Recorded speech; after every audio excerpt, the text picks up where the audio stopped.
My dad died on a Tuesday, which felt wrong somehow. He was always a Sunday kind of man, slow mornings, black coffee, the newspaper spread across the kitchen table. A heart attack, the doctors said, quick and quiet and completely without warning. The way he always said he wanted to go. I was supposed to find comfort in that. I didn't. 6 weeks after we buried him, his attorney called me.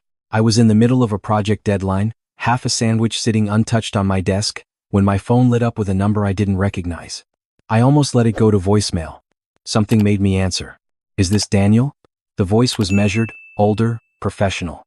It is, I said. My name is Gerald Fitch. I was your father's attorney for the last 11 years. I'm sorry for your loss, Daniel.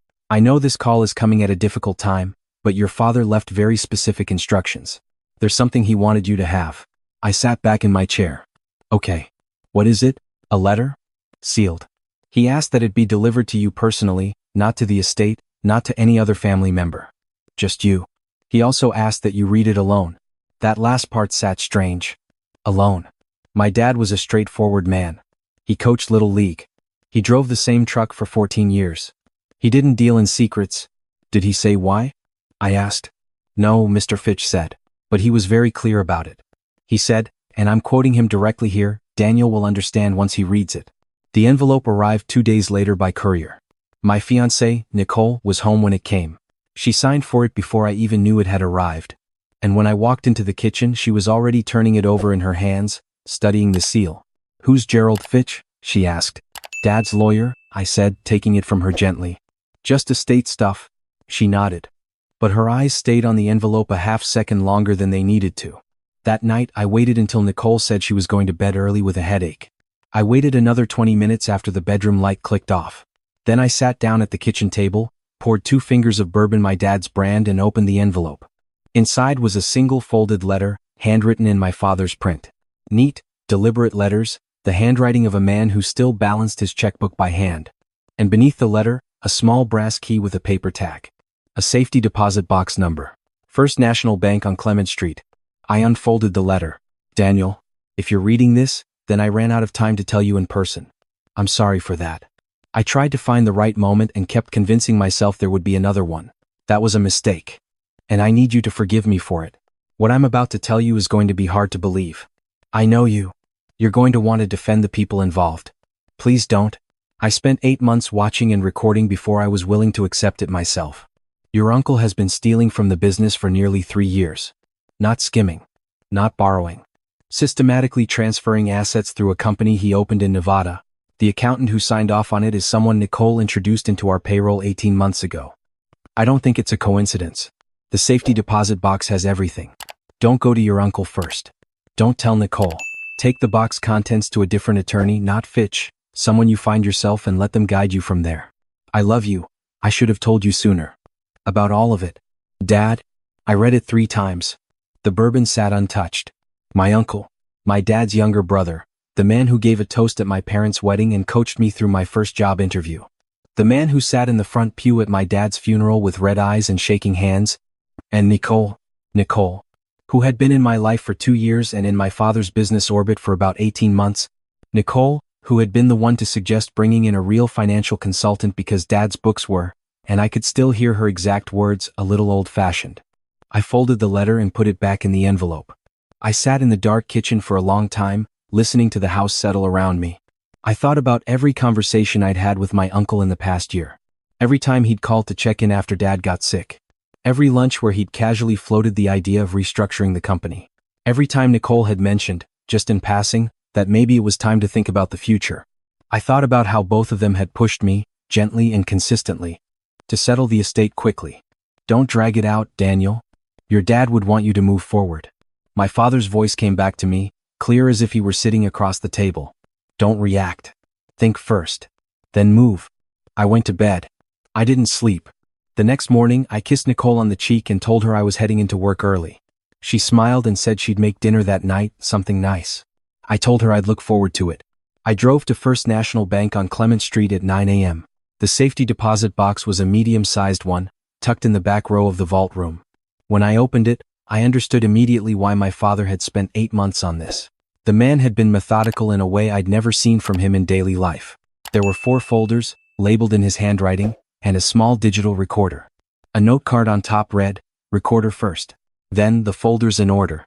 I sat down at the private table in the corner of the vault room and pressed play. My father's voice filled the small space, quiet but steady. "This is Robert Callahan, recording this on March 14th. What you're about to hear are 6 months of documentation. I want to start by saying that I hope I'm wrong.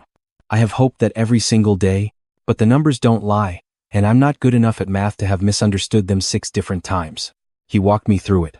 Transfers, $12,000 here, $28,000 there, then larger ones as the scheme grew bolder. A Nevada LLC called Pinnacle Resource Group, the accountant, a man named Harris who had arrived with glowing references that, my dad noted dryly on the recording, he'd never actually verified because Nicole had vouched for him personally. There were photographs in the second folder. My uncle and Harris having lunch at a steakhouse. My uncle and Nicole at a coffee shop downtown, 2 weeks after my dad's funeral, both of them leaning in close over what looked like paperwork. My dad's handwriting on the back of that one, March 3rd. I wasn't supposed to see this. There were bank statements, wire transfer records, a copy of the Nevada LLC filing with my uncle's home address listed as the registered agent, and in the last folder, a letter from my dad to an investigator at the State Financial Crimes Unit, a copy of correspondence that had started 8 months before he died, before the heart attack that had nothing to do with any of this, but had almost certainly handed these 2 people exactly the clean ending they hadn't expected to get. I drove home with the folders on my passenger seat and my father's voice still running in my head. I didn't go inside. I sat in the driveway for 10 minutes thinking about what he'd said. "Get your own attorney." I called a college friend who'd gone into law and asked him for a referral to someone outside our county. Someone who handled financial fraud. He gave me a name without asking questions, which I appreciated. I called that attorney from the parking lot of a grocery store 2 miles from my house. Her name was Patricia Wen, and she picked up on the second ring.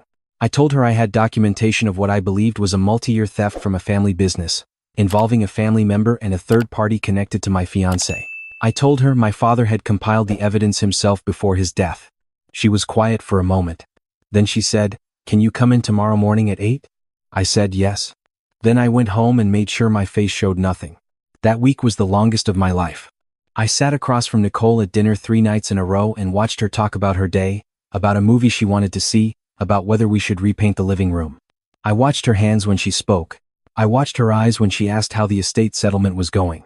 "Slow," I said. "There's more paperwork than I expected." "Your uncle could probably help speed things up," she said, not looking up from her plate. "He knows the business better than anyone." "You're probably right," I said. I went to Patricia Wen's office the next morning with the folders from the box. She spent 45 minutes reading through everything without saying a word. When she was done, she set the last folder down and looked at me over her glasses. "Your father was thorough," she said. "He coached Little League for 12 years, I said. "He kept stats on 8-year-olds. She almost smiled. "This is enough to file for a civil freeze on the Nevada LLC and the associated accounts. The criminal referral is separate, that's for the DA's office, and they'll move at their own pace. But civilly, we can move quickly." She paused. "Have you confronted anyone?" "No." "Good. Not yet. I need 3 days. I gave her 3 days. On day 2 I made a mistake. Or what felt like a mistake in the moment. Nicole found the note card from the safety deposit box. It had fallen out of my jacket pocket and under the passenger seat of my car. She found it when she was looking for her sunglasses, and I know this because she put it on the kitchen counter and left it there without saying anything, without even mentioning it. The way you leave something out when you want to see what someone does when they think they're not being watched. I picked it up, glanced at it, tucked it in my pocket. "Thanks," I said. "Needed that." "What is it?" she asked. "Box number at the bank. Dad had some documents stored there." "Anything important?" "Old contracts," I said. "Nothing relevant." Her face didn't change. She smiled and asked if I wanted coffee. That night, after she went to sleep, I sat on the back porch and thought about how someone smiles when they're scared and trying not to show it. I knew that smile now. I'd seen it twice in the last 3 days and I'd been too deep in my own head to register it until right then. I texted Patricia Wen, "Can we move faster?" She replied at 6 the next morning, "Already filed. Give it 24 hours. I didn't tell her about the note card. Maybe I should have. But I'd already decided that I needed to hear it from them directly. I needed to look at my uncle, the man who'd sat beside me at my father's graveside, and I needed to hear him explain himself. The freeze hit the next afternoon. I was at the office when my uncle called. I let it ring. He called again. I let it ring again. The third time, I picked up. Daniel. His voice was calm but tight, the way a man sounds when he's forcing himself to stay composed. Something's happened with one of the business accounts. There's some kind of legal hold. Do you know anything about this? I'm looking into it, I said. Looking into what? This could affect payroll, Daniel. The employees are fine, I said. The hold is on specific accounts. You know which ones? Silence. I'm not sure what you mean, he said. Pinnacle Resource Group, I said. Does that help?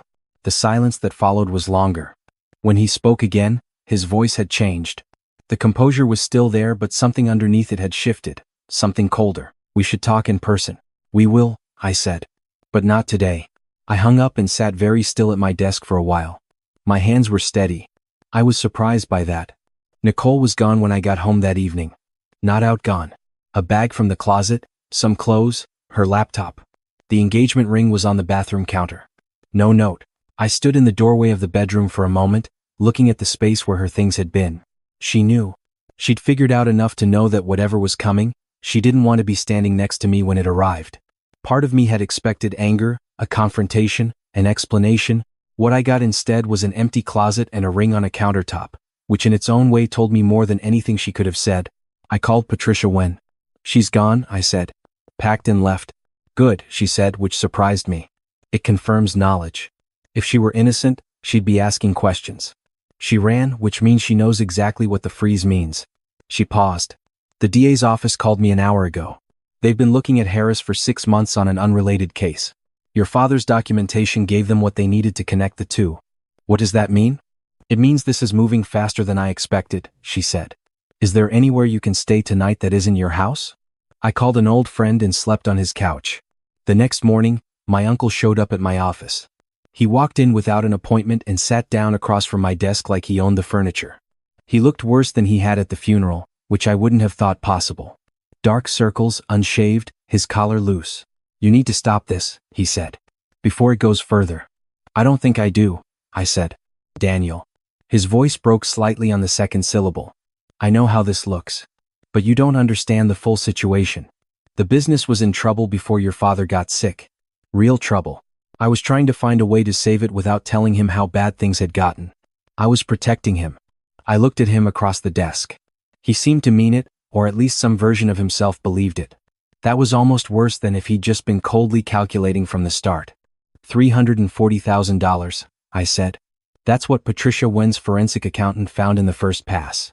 Through 7 separate transfers over 26 months, that's not saving the business. That's gutting it. His jaw tightened. Your father would want us to handle this in the family. My father, I said, is the one who documented every single transfer and handed it to a state financial crimes investigator before he died. I watched his face. He knew, by the way, for 8 months before his heart attack. You thought you had time after he died to clean it up. You didn't? He didn't say anything for a long moment. Something moved across his face that might have been grief or might have been calculation or might have been both. The girl, he said. Nicole. She'll say this was her idea. She'll roll on me to save herself. You know that, right? I know, I said. I also know she left my engagement ring on the bathroom counter last night without a word, so I'm going to go ahead and assume she's already talking to someone. He stood up slowly, like his knees were bothering him. He looked at me in a way that made me think of 100 Sunday dinners, holidays, the smell of his garage, the way he used to call my father every single week for 30 years. 2 brothers who talked every week for 30 years. And one of them spent 3 years stealing from the other one. I didn't want this, he said. It wasn't quite an apology and it wasn't quite an explanation. I know, I said. Close the door on your way out. Patricia Wen called me 2 hours later with an update I wasn't expecting. I need you to come in, she said. There's something I found that we need to talk about. She was at her desk when I arrived, a manila folder open in front of her. She gestured at the chair across from her. The state investigator your father was corresponding with, she said. His name is Agent Carver. I reached out to him this morning to coordinate on the referral. He told me something. She paused. Your father didn't just document the fraud and hand it over. He participated in an active investigation. He allowed certain transfers to continue, transfers he knew about and could have stopped specifically to help investigators trace the full network. The Nevada LLC is connected to 2 other operations in different states. I stared at her. He let them keep stealing. For a period of time, yes, at the request of federal investigators, in order to build a larger case. She folded her hands on the desk. He never told you because he didn't want you to worry. And he didn't tell you because it put him at some personal risk and he wanted you insulated from that. Agent Carver said your father was one of the most cooperative private citizens he'd worked with in 20 years. I thought about my dad at that kitchen table with his black coffee and his newspaper. I thought about him going to that bank, making those recordings, writing those letters, carrying all of this alone because he thought protecting me was more important than letting me help him carry it. Did he know he was sick when he started working with the investigator? I asked. Patricia Wynn looked at the folder. According to Carver, yes. He'd had a cardiac event 6 months before his death, a minor one. He didn't tell family. He started corresponding with the investigator's office about 2 weeks after that. I sat with that for a while. My father knew his heart was unreliable. He knew he might not make it to the end of whatever he'd started. So he documented everything, and he built a path that didn't require him to be alive to complete it. He handed it to me, knowing I might have to be the one to walk it. I drove home after that and sat on the back porch again. The ring was still on the bathroom counter. I hadn't touched it. I wasn't sure I was going to for a while. The next 3 weeks moved fast. Harris was arrested on a Wednesday and cut a deal by Friday, which Patricia Wynn had predicted almost to the day. My uncle retained a criminal defense attorney and stopped calling me. Nicole, through her own attorney, submitted a cooperation agreement to the DA's office that apparently included enough detail about Harris's methodology to add 2 additional charges. Patricia Wynn called to tell me the civil recovery filing was proceeding and that I should expect a multi-year process before any money was actually returned. I told her, I understood. I also told her that when this was over, I wanted to discuss setting up a small foundation in my father's name, something focused on financial literacy for small business owners, the kind of thing my dad would have rolled his eyes at but secretly been proud of. She said she'd make a note. On a Thursday morning, about 3 weeks after my uncle left my office for the last time, a package arrived at my door. No return address, handwritten label, the stamp slightly crooked in the way of someone who didn't mail things very often. Inside was a photograph. Me and my dad, maybe 19 years old in the picture. Standing on the dock at the lake where we used to fish every 4th of July weekend. I'm sunburned and laughing at something out of frame. My dad's looking at me with an expression I'd never noticed in the moment, that quiet private look a parent gets when they think no one's watching them watching their kid. Pride, but softer than pride. Something more patient than pride. On the back, in his handwriting, you always figured things out. I just needed to know you had enough time. I stood in the hallway for a long time holding that photograph. I still don't know exactly when he sent it. Before the cardiac event, maybe, or after. He might have mailed it months ago with instructions to hold it, the same way he did the letter. Or he might have given it to Fitch years before any of this happened, because he was the kind of man who thought ahead. My dad, who kept stats on 8-year-olds, who drove the same truck for 14 years, who quietly spent the last months of his life making sure that when he wasn't around anymore, the people who tried to take from him would have nowhere to hide. I put the photograph on my mantle. Agent Carver reached out to me a few days later through Patricia Wynn's office. He wanted to thank me for my cooperation and to tell me that the broader case was coming together. He didn't give me many details. That wasn't how federal investigations worked, he said, but he thought I deserved to know that my father's contribution had mattered. Your dad was careful, Carver said over the phone.